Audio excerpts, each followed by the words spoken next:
The keyword for today's video is algorithms. Do you know what algorithms are? They are processes that are put in place using technology to assist with timing the market. Okay, so maybe that's my definition. Now, do these algorithms actually work? Well, if you're expecting me to answer that question in this video, it's probably not going to happen. But what I will do is explain what impacts these algorithms have had on the market. By the end of this video, I'll give you the facts to ensure that you understand that despite the fact that we have these complicated algorithms that assist you to jump out of the market prior to the onslaught of market downturns, how they can still fuel a pretty big impact on your retirement portfolio, whether you're participating in these algorithms or not. And then explain how you can easily mitigate market risk without having to rely on these complicated algorithms. Hi, my name is Darlene Hartman. I'm a CPA and founder of D. Hartman Consulting, LLC. For the best retirement annuity advice, subscribe to my YouTube channel and hit that notification bell so that you can receive notices anytime I post a new video. I know, you're thinking, how does she come up with these topics? Well, I like to listen to Pandora, and I specifically enjoy the Fleetwood Mac station on Pandora. But I noticed that as I was liking songs, bands, and any type of music on the Fleetwood Mac station, that they would start playing those songs over and over and over again. And I wasn't getting a selection of new songs, musics, or bands. So I recently switched to Amazon Prime, and I noticed that all of a sudden I have an abundance of different musicians and bands along with Fleetwood Mac, and that it's not the same combination that I was getting on the Pandora station. And no matter how much I liked songs on Amazon Prime, I was still getting new music. So very happy camper. But what is my point? And what does this have to do with algorithms?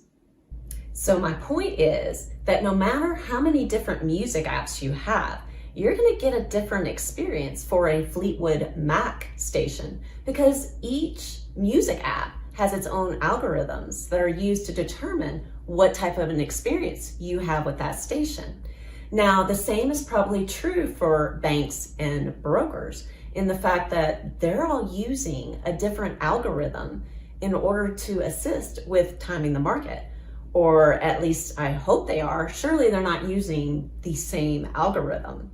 So just to clarify, you are now entrusting your retirement portfolio to an algorithm rather than a financial advisor. Does that give you warm fuzzies? But then again, does it even matter? I mean, if the algorithm is getting you out of the market prior to market downturns at the time that the market bottoms out, why should you even be concerned? And don't worry, the algorithm will determine what the bottom of the market is. But then again, have these algorithms really been tested? I mean, the market has been doing really well over the past decade or so. Leave me a comment in the section below and let me know why you think you should be concerned about algorithms controlling the performance of your retirement portfolio. Now, don't get me wrong, I am not against algorithms or any kind of technological advancement, but I just want to make sure that you're aware of how these algorithms have impacted the market in the past. Also, if you're enjoying this video, be sure to give me a thumbs up, subscribe to my YouTube channel, and hit that notification bell so that you can receive notices anytime I post a new video.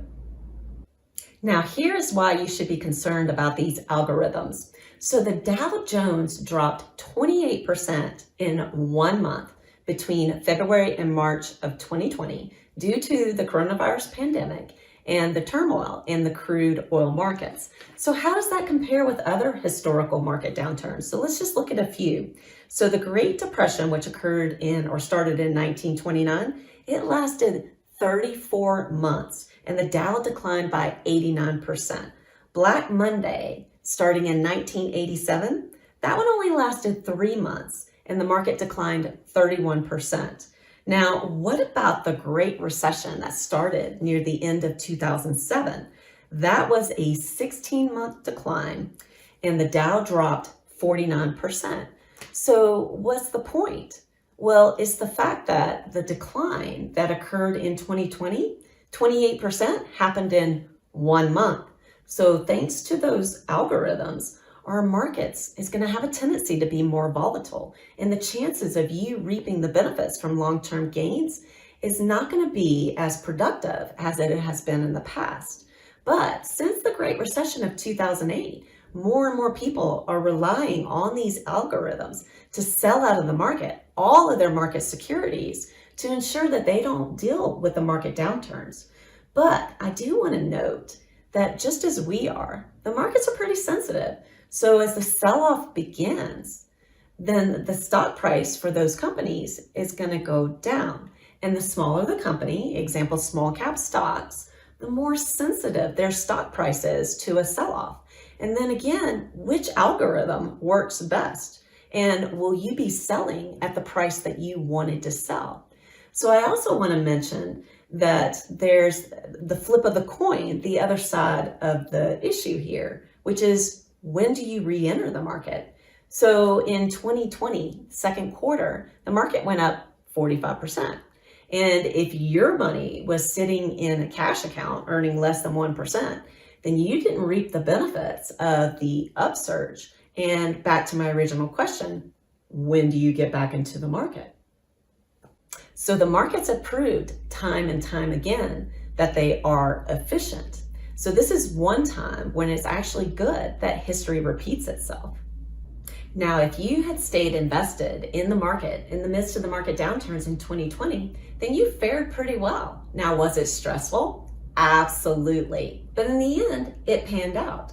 So I want to note, I read an article recently that said inflows in the first quarter of March of 2021 into exchange traded funds, also referred to as ETFs, made ETF history for the most amount of inflows in 1 quarter. Now, why is that? Well, I'm going to speculate a little bit, but part of it is because they're a low-cost option. You can also invest in companies that you wouldn't otherwise be able to invest in their stock because their stock price is too pricey. But also, there's not a lot of control involved. That's why they're a low-cost option.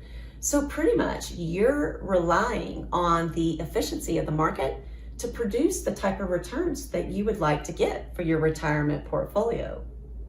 Do you see where I'm going with this?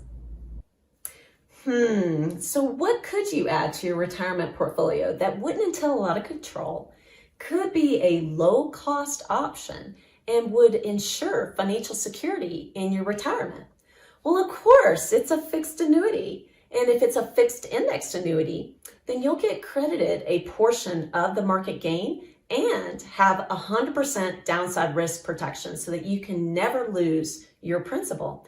And if you add an income rider to your fixed index annuity, and yes, there is a fee associated with the income rider, you can get guaranteed income. And if it's lifetime income, you can ensure that you can never outlive your money in retirement. So if you have a fixed annuity, specifically a fixed indexed annuity in your retirement portfolio, you don't have to worry about timing the market.